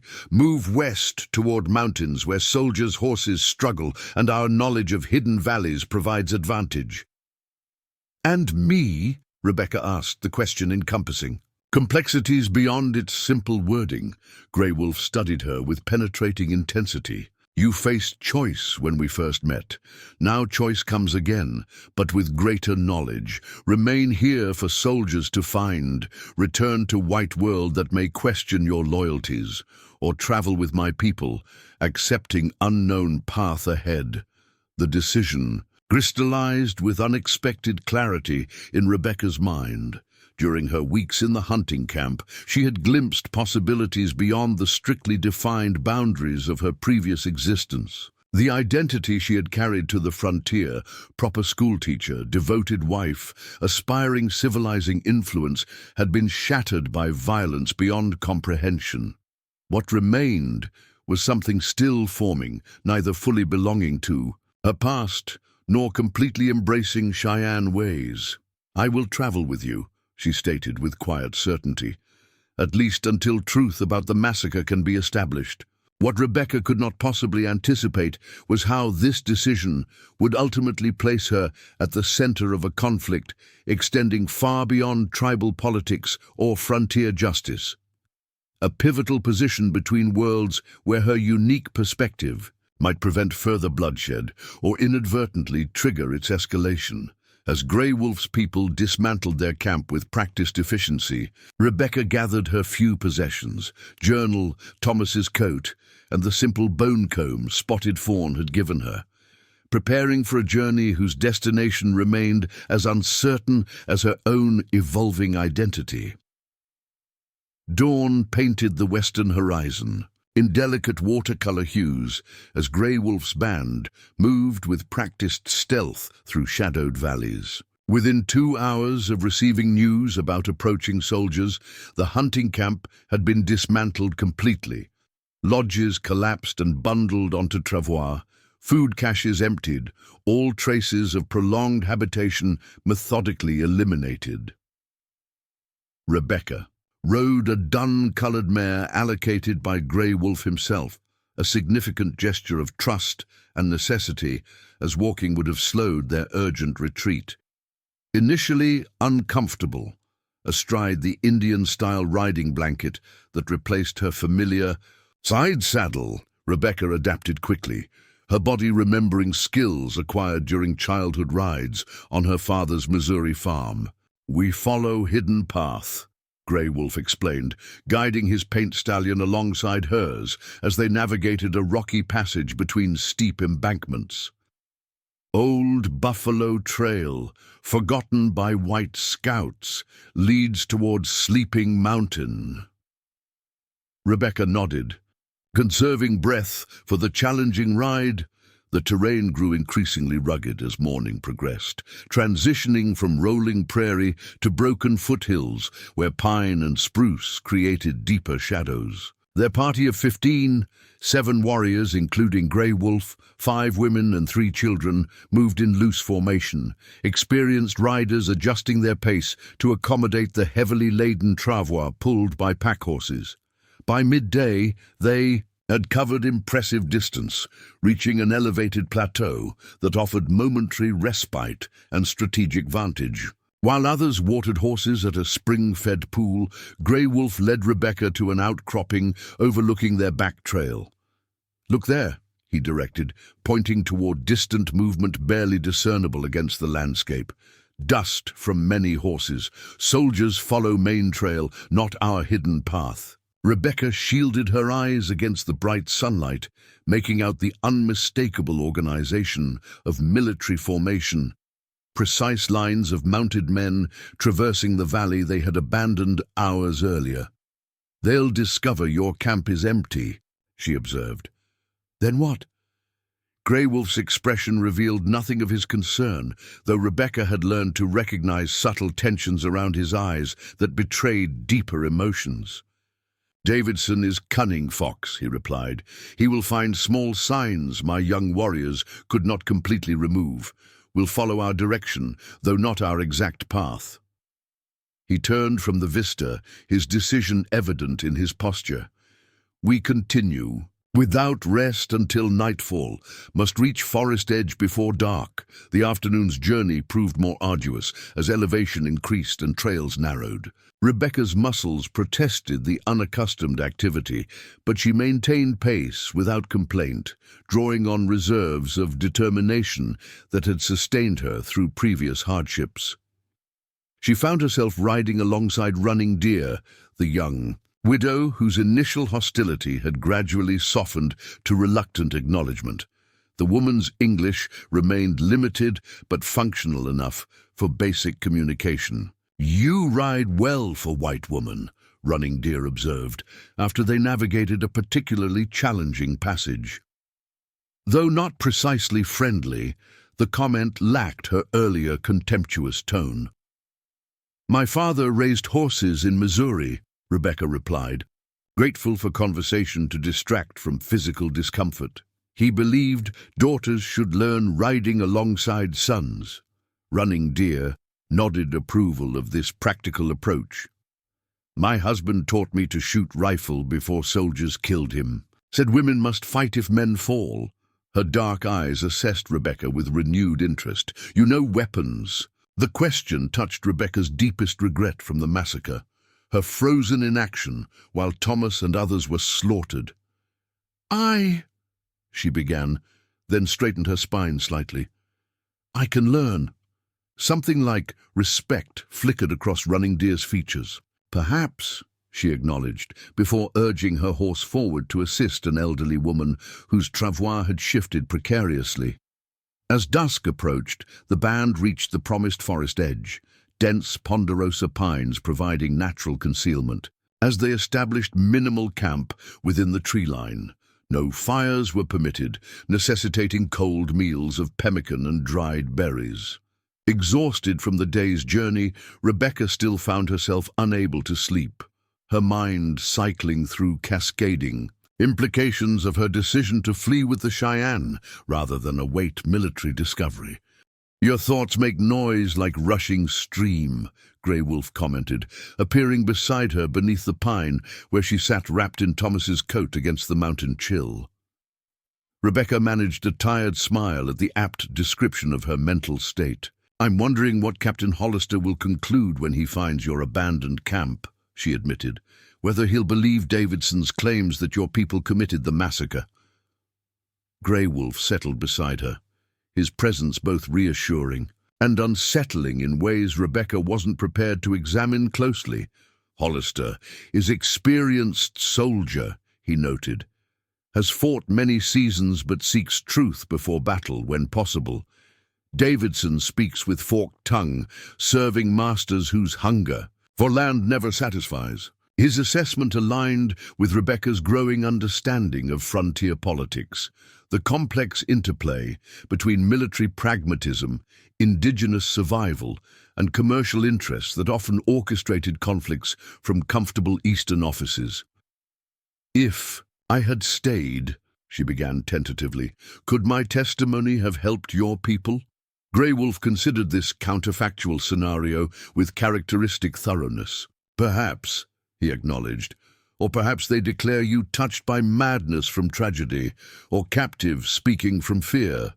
White soldiers see what expectations prepare them to see." The observation struck Rebecca with its parallels to educational principles she had once taught, how preconception shaped perception regardless of evidence. Before the massacre, she had carried her own set of assumptions about indigenous peoples, drawn from sensationalized newspaper accounts and dime novels rather than direct experience. "I was wrong about many things," she confessed quietly. "What I believed about your people, what I expected to find on this journey west." Grey Wolf's weathered face remained impassive, but his voice carried unexpected gentleness. "All people walk forward looking toward ground immediately ahead. Few raise eyes to distant horizon where different truths wait." He gestured toward the stars now visible through pine branches. "My grandfather taught, wisdom begins when certainty ends." This philosophical perspective, simultaneously practical and profound, exemplified what had gradually drawn Rebecca beyond mere gratitude toward genuine respect for her unlikely protector. Their conversations increasingly revealed intellectual depth that transcended cultural barriers, challenging her previous categorization of indigenous thought as primitive compared to European traditions. "I still don't understand why those specific warriors attacked our wagon train," she said, after a contemplative silence. "What purpose did killing innocent families serve?" Grey Wolf's expression darkened. "Young warriors grow desperate as white. Expansion squeezes land like fist closing around throat. Some believe only through fear can they slow this advance." He shook his head slightly. "But others are manipulated by whiskey traders, Indian agents who encourage attacks on specific targets. Your wagon train perhaps chosen for reasons hidden from warriors themselves." This suggestion of deeper machination aligned with Rebecca's own observations of the attack's unusual coordination. "You believe someone deliberately orchestrated the massacre, beyond tribal conflicts? Many benefit when peace breaks between white settlers and Indian nations," Grey Wolf replied. "Those who sell guns to both sides, those who want treaties broken without appearing responsible, those who seek Indian lands without negotiation costs." Before Rebecca could pursue this disturbing theory further, Standing Bear approached with urgent purpose, speaking rapidly in Cheyenne. Grey Wolf rose immediately, their conversation intensifying before both men moved toward the horses. "Scout reports soldiers changed direction," Grey Wolf explained as Rebecca followed. "Davidson found our trail faster than expected. They ride through darkness, approach forest edge by morning." The camp transformed instantly from rest to preparation. Supplies repacked with practiced efficiency despite darkness. Rebecca assisted where possible, having learned basic procedures during their hasty departure earlier. "We travel higher into mountains," Grey Wolf informed her as she secured her limited possessions. "Path grows dangerous, but soldiers' horses cannot follow where ours can go. Valley beyond ridge holds hidden place my grandfather showed me as boy. Cave entrance behind waterfall, large enough for people and some horses." The strategic retreat made practical sense, yet Rebecca sensed deeper significance in Grey Wolf's selection of refuge. "This place holds importance to you," she observed as they prepared to mount. Grey Wolf nodded, momentarily allowing personal sentiment to surface through his leadership responsibilities. Sacred place where visions come to those who listen properly. Place where my grandfather received medicine that guided our people through previous dark times. This glimpse into spiritual dimensions of their flight added layers to Rebecca's understanding of their circumstances. Beyond mere physical survival lay cultural preservation that Spanish missionaries, government policies, and commercial interests had systematically undermined for generations. As moonlight filtered through pine boughs, illuminating their ascent up increasingly treacherous mountain trails, Rebecca realized her own transformation had progressed beyond temporary alliance toward something more profound. She was becoming witness to perspectives deliberately obscured in Eastern narratives, complexities that challenged fundamental assumptions about civilization, progress, and humanity itself. The night journey tested every rider's skill and nerve. As narrow trails skirted precipitous drops, horses picking their way through rocky terrain with remarkable sure-footedness. Rebecca relied on her mare's instincts where visibility failed, trusting the animal's experience over her own limited understanding of mountain travel. Near dawn, they reached a protected basin nestled between towering cliffs, a hidden valley, invisible from lower elevations, accessible only through the treacherous path they had navigated. A waterfall cascaded down the far rock face, its constant flow creating ambient sound that would mask normal camp activities from potential pursuers. "Grandfather's secret place," Grey Wolf confirmed as they entered the sheltered space. "Here we make stand if soldiers somehow follow. Here we protect what remains of our freedom while seeking path forward through dangerous times." As Grey Wolf's people established more substantial camp than their previous brief halt, Rebecca assisted Spotted Fawn with erecting the medicine lodge, an honor that signified her transition from outsider to participant in their shared predicament. The physical labor provided welcome distraction from uncertainty about what lay ahead, while establishing her willingness to contribute rather than merely receive protection. What Rebecca could not possibly anticipate was how this remote mountain sanctuary would become the crucible where unlikely connections forged during crisis would transform into something far more significant, or how her unique position between worlds would soon provide the only possible path toward preventing bloodshed that powerful interests were actively orchestrating for their own gain. 3 days passed in the hidden valley, a period of watchful waiting as Grey Wolf's scouts monitored the military detachment's movements in the territory below. Rebecca settled into the rhythms of their temporary sanctuary, finding unexpected peace despite the looming threat of discovery. The waterfall's constant murmur created a natural boundary between their secluded refuge and the chaotic world beyond, and a symbolic threshold separating her former life from her evolving present. On the morning of the 4th day, Standing Bear returned from scouting with news that altered their cautious equilibrium. "Hollister's men have established camp at the forest edge," Grey Wolf translated for Rebecca as they gathered around a small fire outside the main lodge. "They do not advance, but neither do they retreat." Davidson grows impatient, argues with the captain. "They know you're in these mountains," Rebecca concluded, "but perhaps they're uncertain about pursuing further without clear evidence of your band's involvement in the massacre." Grey Wolf nodded agreement with her assessment. "Hollister is experienced enough to recognize signs that contradict Davidson's claims. He delays decisive action, perhaps hoping truth emerges without unnecessary bloodshed. This tactical stalemate created possibility where before there had seemed only inevitable conflict." As discussion continued around the fire, Rebecca found herself formulating a plan that gradually crystallized from abstract concept to actionable strategy.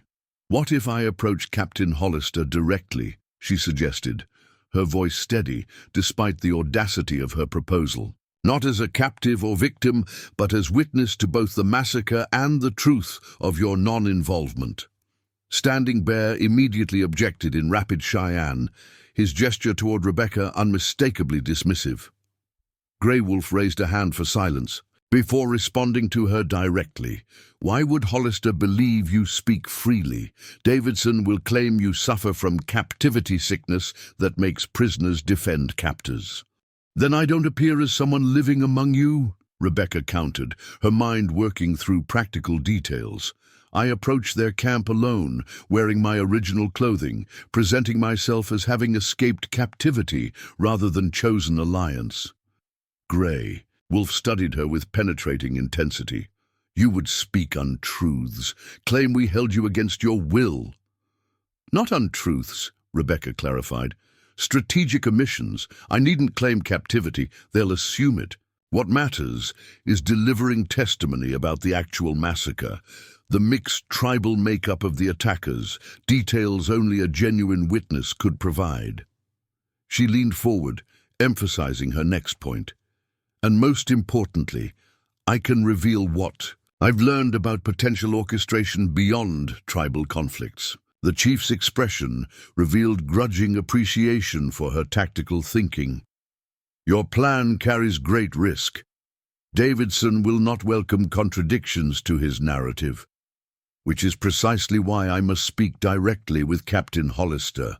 Rebecca insisted. "Military men respect chain of command, but they also value first-hand intelligence.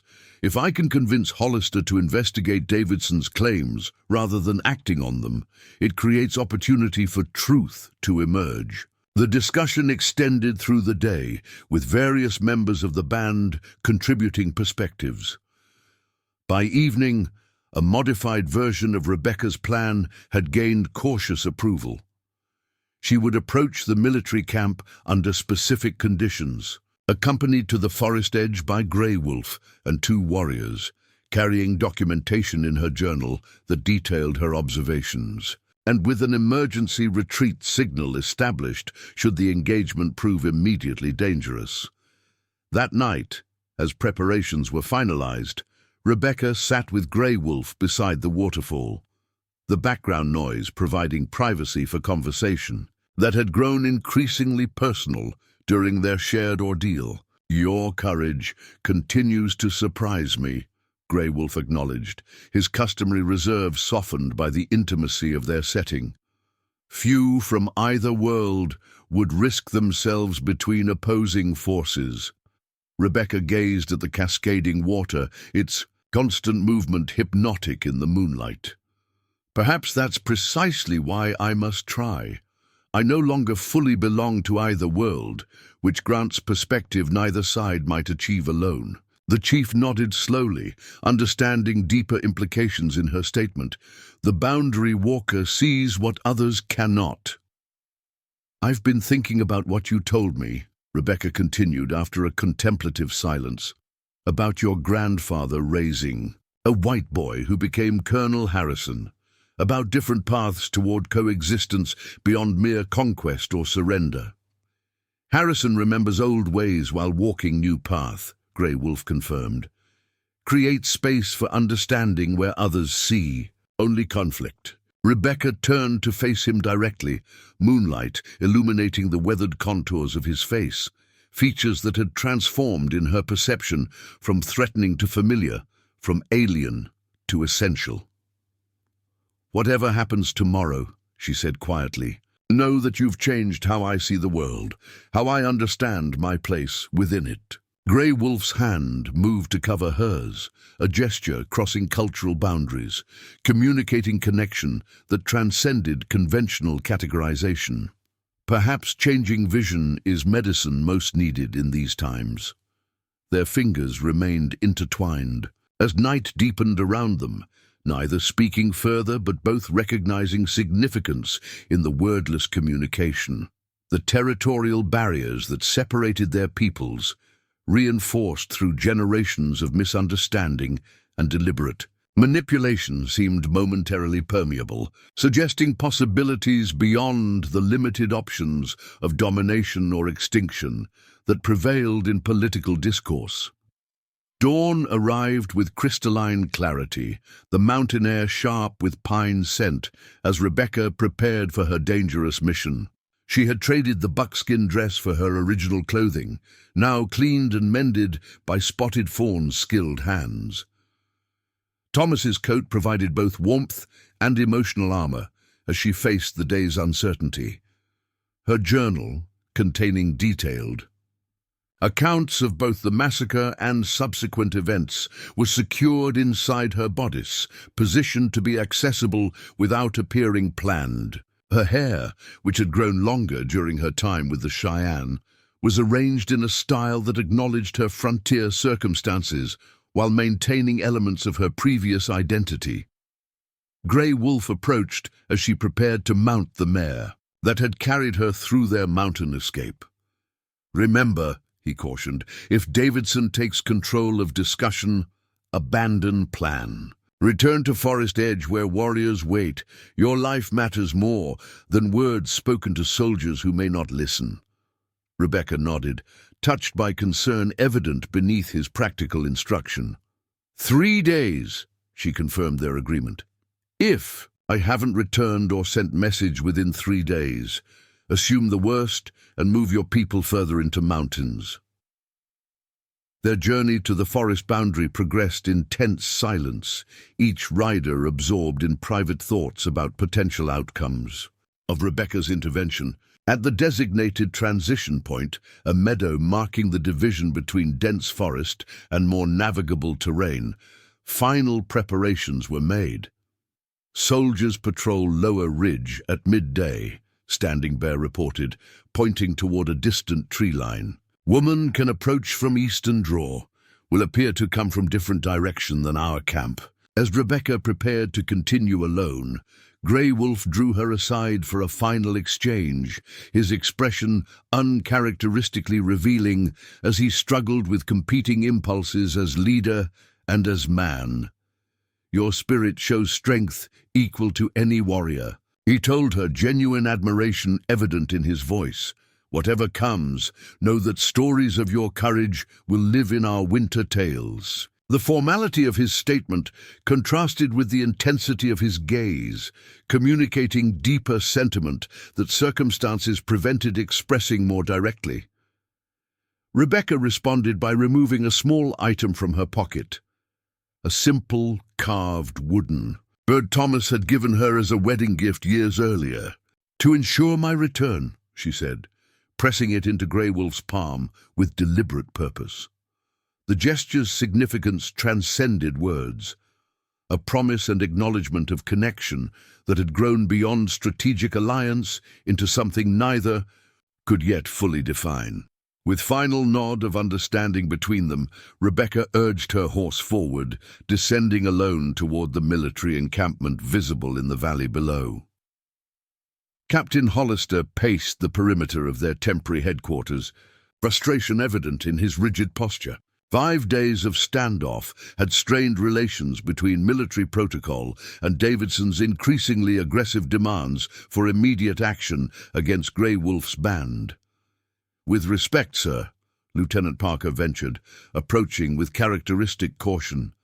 "The men are growing restless. Davidson's messenger departed for Fort Laramie this morning, presumably seeking authorization to override your command." Hollister nodded grimly. "Politics outpacing evidence as usual. Another day without clarity and will likely receive orders." That his statement remained unfinished, as commotion erupted near the eastern sentry position. Soldiers scrambled to attention, rifles raised toward an approaching rider emerging from the tree line. "Hold fire!" Hollister commanded, recognizing the unmistakable silhouette of a woman on horseback. Rebecca approached the military encampment with deliberate pacing, neither the desperate gallop of an escaping captive nor the hesitant advance of someone under duress. As she drew nearer, gasps of recognition spread among the soldiers who had helped bury her presumed remains at the massacre site.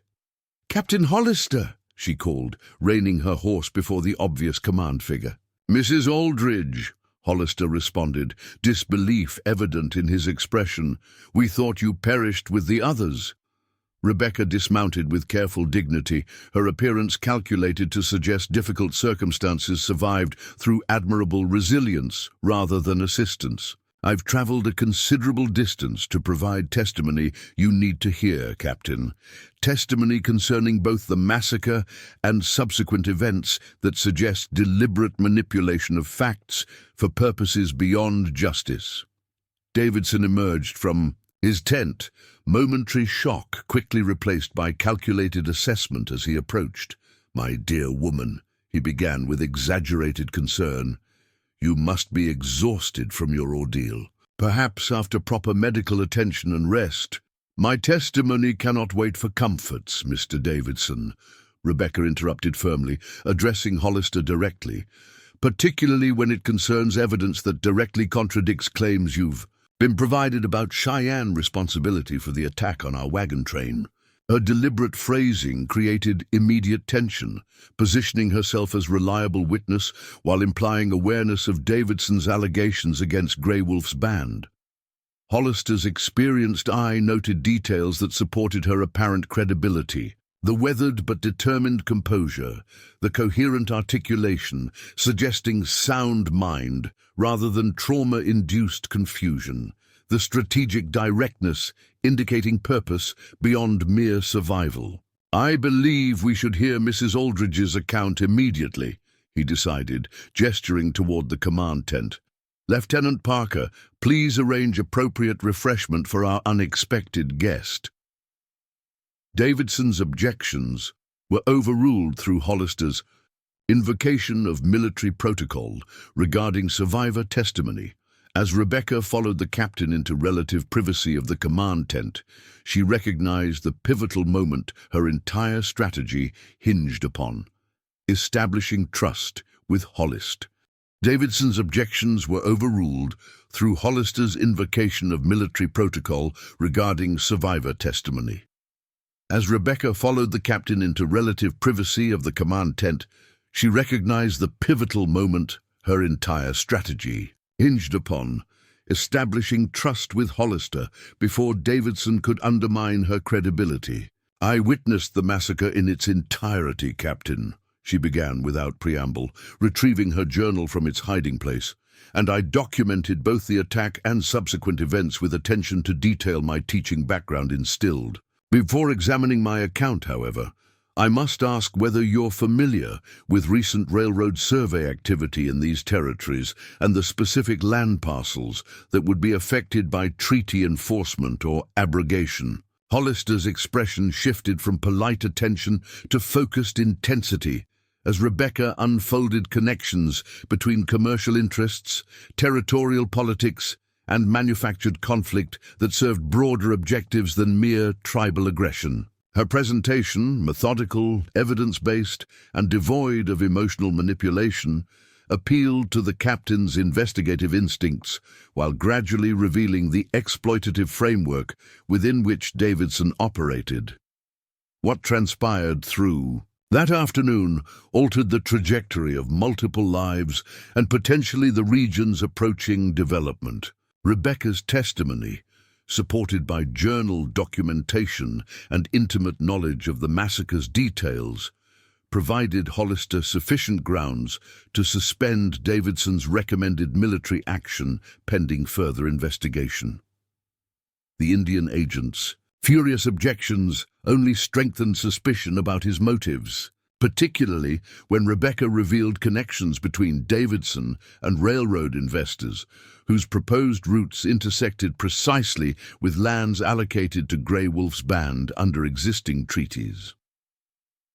By evening, Hollister had dispatched riders to Fort Laramie with updated reports recommending formal investigation into both the massacre's actual perpetrators and potential commercial orchestration behind tribal conflicts. Davidson remained effectively detained within the military camp, his authority temporarily suspended pending clarification from territorial authorities. Most significantly, Rebecca negotiated unprecedented meeting between Hollister and Grey Wolf under military protection, a diplomatic initiative that contradicted conventional frontier practice but aligned with broader peacemaking efforts occasionally attempted by forward-thinking commanders.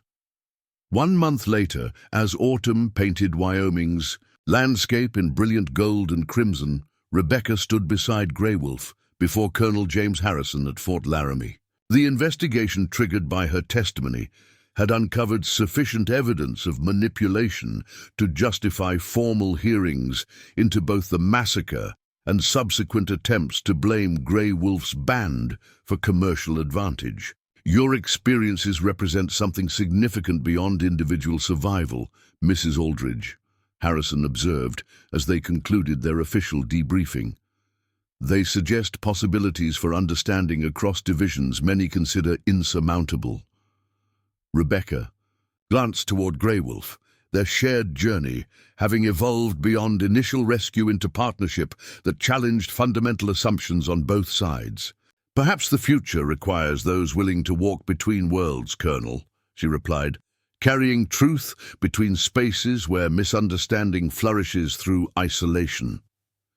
The investigation had reached shocking conclusions that vindicated both Rebecca's testimony and Grey Wolf's consistent denials of involvement. Kingsley and Vaughan had been arrested in Cheyenne City, their private correspondence revealing deliberate orchestration of the massacre through hired warriors specifically to implicate Grey Wolf's band and justify treaty abrogation for railroad development.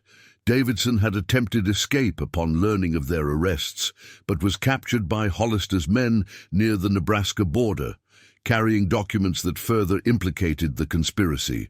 The young warriors who had participated in the massacre, manipulated through alcohol and deliberate misinformation, were being handled through traditional tribal justice systems rather than military courts, an unprecedented compromise. Harrison had personally advocated the implications of these revelations extended beyond immediate justice for the Clancy party's deaths. They exposed systemic corruption within the territorial expansion process itself, triggering broader investigations into similar, convenient conflicts that had facilitated commercial development throughout the frontier.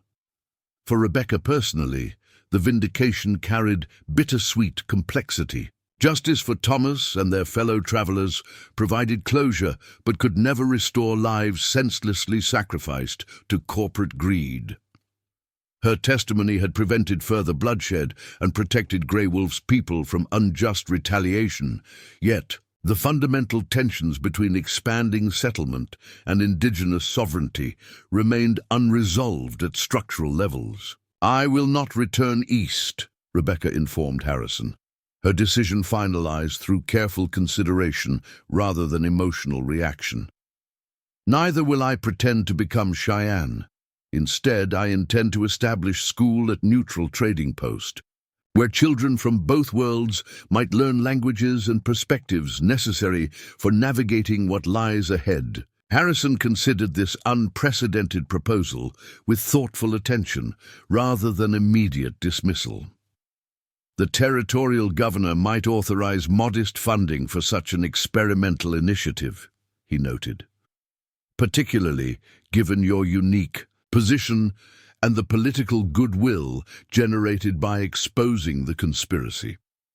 Grey Wolf, who had remained silent through much of the official proceedings, now spoke directly to Harrison in the careful English he employed for diplomatic significance. "My people will send children if school teaches both ways, not just white man's knowledge. Future needs warriors who fight with words as well as weapons."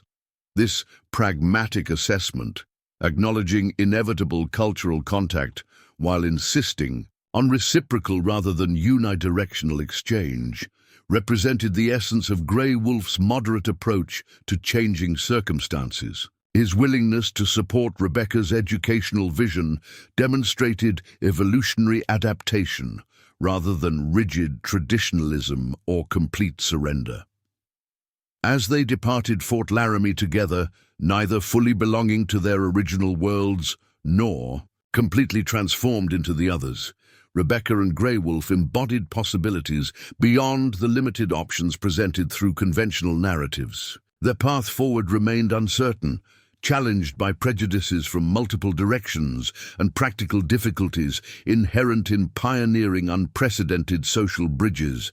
Yet in that uncertainty lay authentic hope, not naive optimism that ignored genuine conflicts, but grounded recognition that predetermined categories often obscured humanity's capacity for connection across apparent division. Rebecca's survival of the Wagon Massacre had initiated a journey far beyond physical endurance, leading toward understanding that no comfortable existence in Springfield could have possibly provided.